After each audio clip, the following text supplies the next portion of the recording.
All right, let's talk World War III and the new weapon that I unlocked not long ago, and I thought I would do a short but sweet and to the point type of review with some okay gameplay in the background.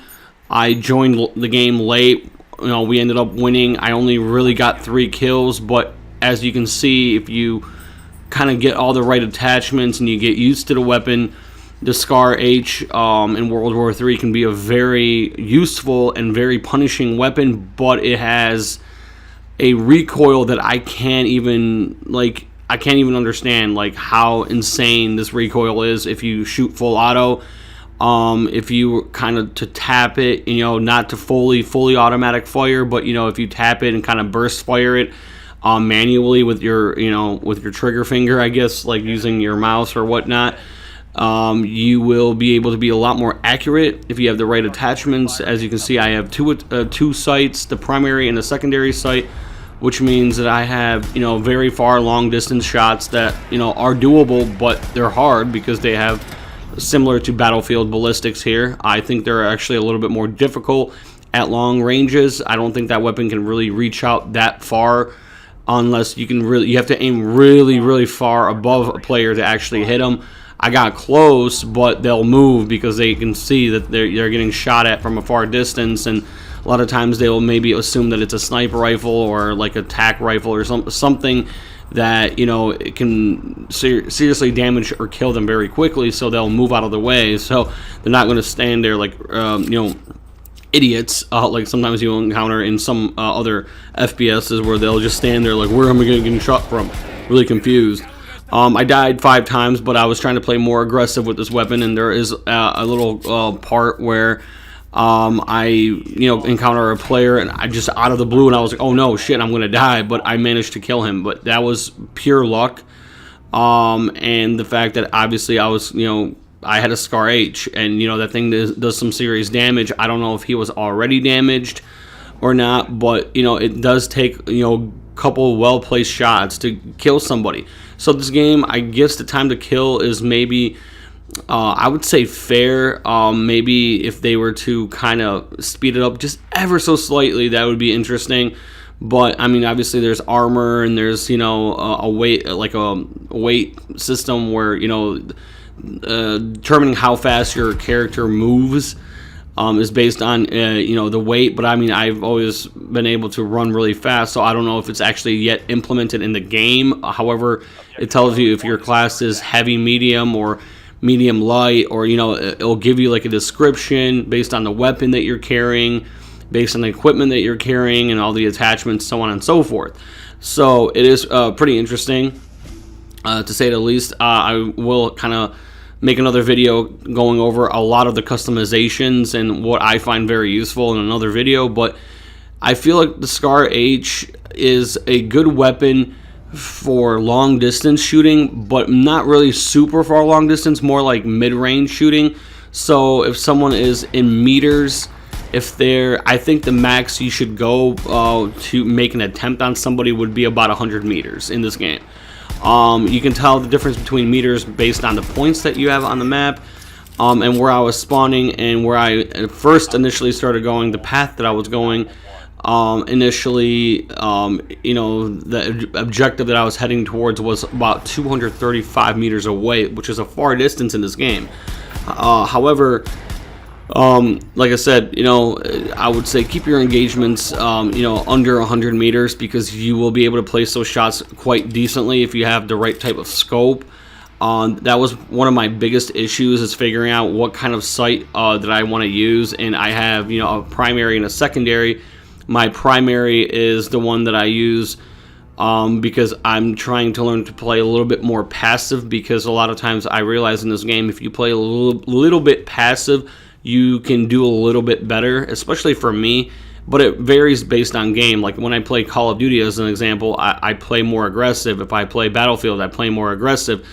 If I play Rainbow Six Siege, I play kind of like the midpoint. It depends on the situation. If I need to play more aggressively, I will. If I don't have, if it's not necessary, I won't. But in this game, I feel like if I play aggressively, I will encounter more than one player at one time, and most likely I will lose that gunfight. I'm kind of a solo, lone wolf type of player. I've always been like that way. Plus, I really haven't really developed friends here on Steam, so like, I guess, just trying to chat with people and try to get something going is kind of hard. A lot of times I play with very similar people, and some of the people kind of, it feels like, play a little bit sleazy in this game. Like there's a lot of cheap shots, or you get shot kind of like in PUBG style, where like, where the fuck did I get shot from? And when you do kind of notice where you get shot from, you're like, really?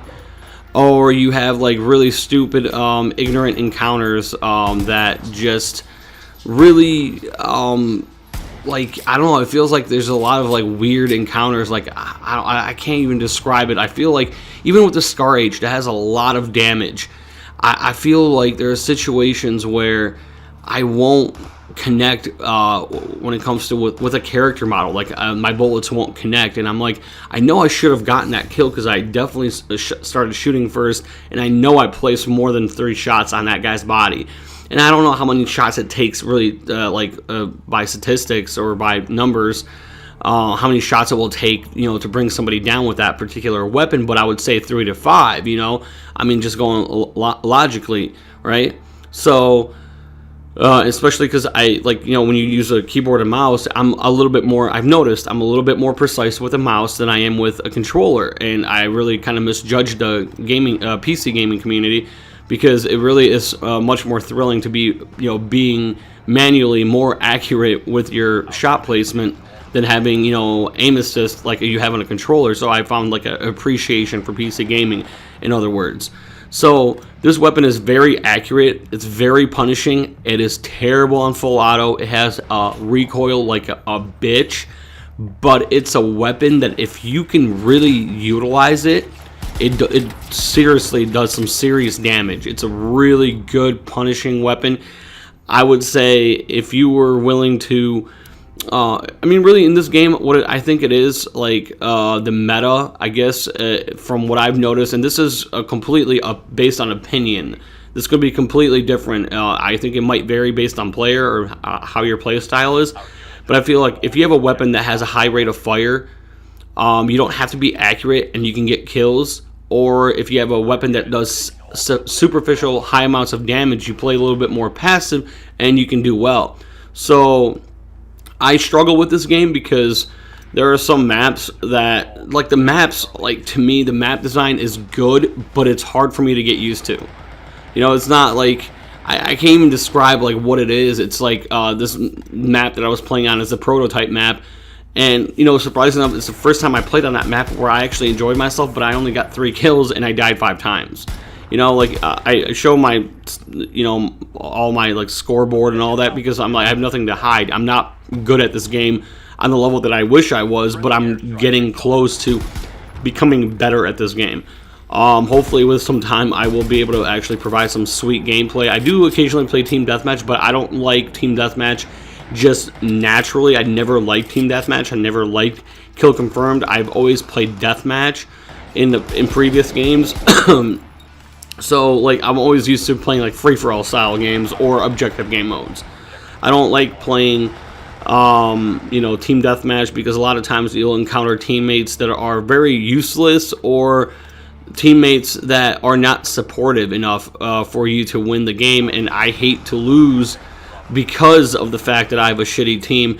I mean, I will admit there are instances where I play kind of like I'm a useless player. Yes, I have had instances like that, but I wanted to speak the truth and say, when you play Team Deathmatch, it's like either win or lose, but it's like I struggle because I'm a lone player, lone wolf. That's why I don't play Team Deathmatch. That's why I prefer playing the Warzone game mode, which is a little bit more boring because it's a little bit slower, but I actually like that. I like the fact that I can go up to 45 minutes max depending on how the game is going, and capture these points and fight over these points and try to figure out legitimate ways to flank and all that and create a strategy behind it. It's really, really fucking sweet. I really do like this game. I hope, and I really, really hope that it improves over time, it becomes a great game. I hope they add more weapons also in this game. I have a few ideas for some of the weapons that they could potentially add in this game. which would be awesome if the developers would, you know, kind of maybe see that. Maybe I can get into their Discord and maybe post something. Maybe they'll consider adding some weapons. But overall, I would say if you're getting into this game, or if you're already in this game but you have not used the ScarH yet, I would say definitely use it. There's also different variants of the Scar, which I think that they should add, like the ScarL, ScarH. I think it's called the Scar Heavy because it's a heavy caliber and it's just a bigger gun. It's like a battle rifle. I don't know. But anywho, hopefully you enjoyed the gameplay, the commentary, and the video, and all that good stuff. If you did, definitely hit that like button, subscribe, and hit that bell and all that good stuff. I'm kind of tired, getting worn out, but anywho, hopefully you liked the video, hopefully you liked the review and the commentary and all that good shit. Peace.